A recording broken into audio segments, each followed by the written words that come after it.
I'm live. Okay.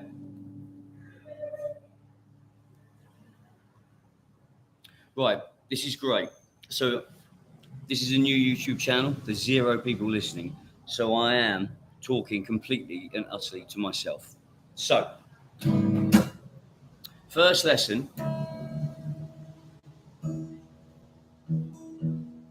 So many people have asked me over the years. This is going to be a very bad introduction video, but I'm just going to be at least real. Why they always see me detuning my guitar for every other song.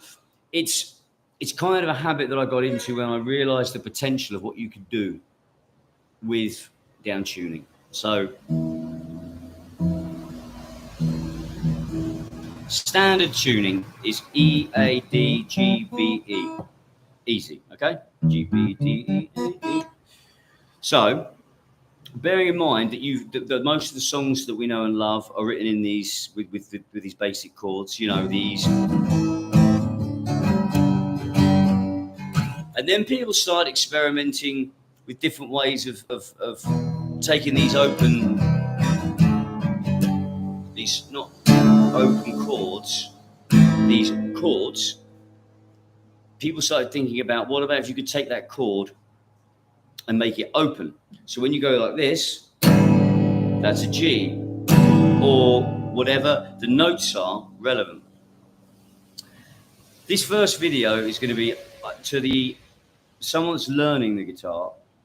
I'm going to say now it's advanced, because it is. Because you need, so I'm going to go back and start from the beginning at some point on how to teach someone that's never played a guitar before. But the first thing I want to do is just show people why and how they use different tunings. So the most basic and commonly used alternate tuning is dropped D, we call it, because you're taking, that's D, that's E. So your low E string becomes a D. And you can use this D here. You can use that D to tune that E. So, hear that there go down? You can go, so it sounds right. Now, hundreds of songs you'll have heard in this tuning. And why, we could go on for hours, but I'm going to keep this relatively short.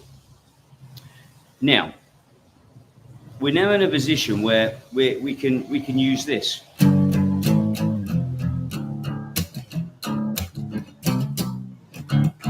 You'll hear a lot of old school grunge rock songs, all using this tuning, this D tuning, and it's got a lot of it was used for this. A lot of the metal work, like that type of thing. But in acoustic music, it also works beautifully. So look.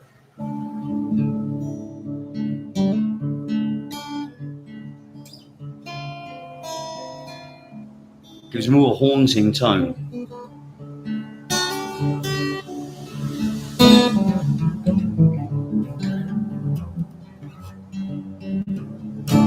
I'm just playing random things that come to my head.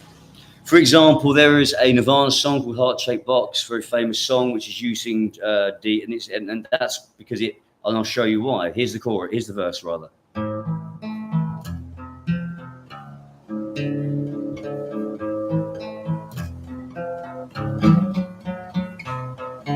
Right, so that's the verse part. And the reason that it's such a genius way of using this drop D tuning is because the chorus goes.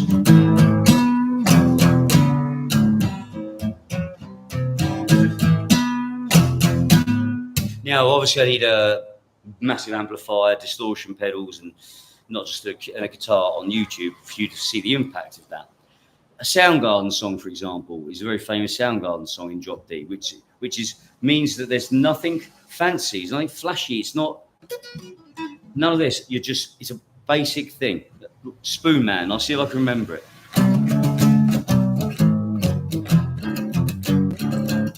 Okay, so you will find hundreds of songs, and I will search now and find out the basics of why. But if you're getting to a stage where you're getting bored of your normal chords, just try the first one, the D. I'm going to get deeper and deeper and deeper into tunings to a point where it's going to become either second nature to you, or you choose that it's not right. Because in a way, if you were in a very, very, very, if you would need, if I counted the other day that out of all the songs that I've got, if I've got 30 to 40 songs, then if I was playing live, I'd probably need 10 different guitars to quickly pick up and do it, but I don't. So you make the tuning, because I'm a solo artist anyway. I make the tuning as part of the show. So in between songs, I'll be talking, and you can. I'll tune back it up again, and still talking. Just checking my tuning as I'm talking. One ear is focusing on the tuning, and the other is focused on conversation. Now we're back in standard tuning. That's how far I'm going to go with this today.